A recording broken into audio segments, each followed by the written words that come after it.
Hello friends मो channel fire food रे मु आपण मानकु समस्त को स्वागत करुच्ची और मोर समस्त को नमस्कार और आशा करुच्ची कि जगन्नाथ कृपारू समस्ते बहुत भलरे थिबे भल स्वास्थ्य रे थिबे और आराम रे थिबे। चलतु आपण संगे बहुत सहज और सिंपल गोटे रेसिपी शेयर करी बहुत बढ़िया रेसिपी आपण माने देखंतु करंतु मो चैनल को लाइक करंतु सब्सक्राइब करंतु और शेयर करंतु प्लीज़। पूरा वीडियोटा देखंतु बहुत छोट वीडियो देखंतु। कोबी भजा बहुत सहज बहुत जल्दी टोटाल 10 मिनट लगे काटिया को 2 मिनट लगे कोबी बिल्कुल टाइम लगे और 10 मिनट लगे रेसिपीटा परोटा रुटी संगे भात संगे सबू संगे भी बहुत बढ़िया लगे। आप देखंतु बनइबे खाइबे तापर मते कमेंट करेंगे।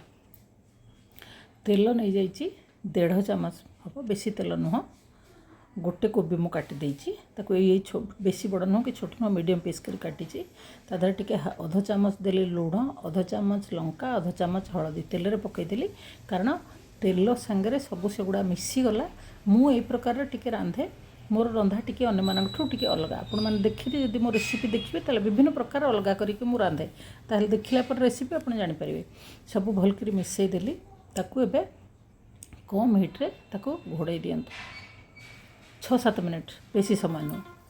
फ्रेंड्स आउ मो रेसिपी जदि भल लगे प्लीज़ सब्सक्राइब करने संगे संगे घंटी भी दबाई देवे तापर जितेबले मोर नुआ नुआ रेसिपीर नोटिफिकेशन आपण मन पाखे जल्दी पहुँच जाव।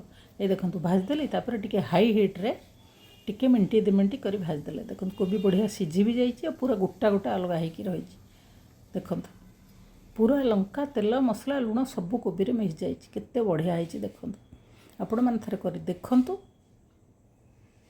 केते बढ़िया देखा ना बढ़िया रुटी परोटा संगे भी बहुत भल लगे भात संगे तो भल लगे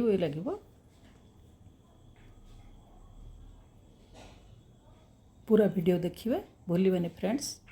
thank you for watching fire food.